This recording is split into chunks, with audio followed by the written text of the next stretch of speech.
আমারি কণ্ঠে তুমি তোমারি বাণী তুলেছ,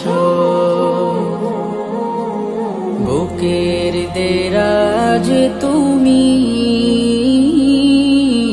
কোরআনের স্থান দিয়েছ।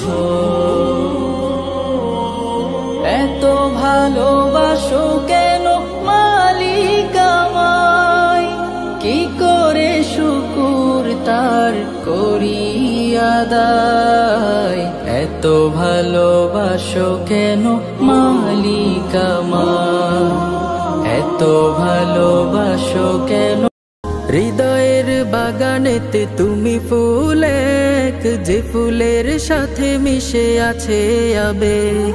স্বপ্নের প্রিয় তুমি, প্রিয় এক নাম, প্রাণের প্রিয় নবী।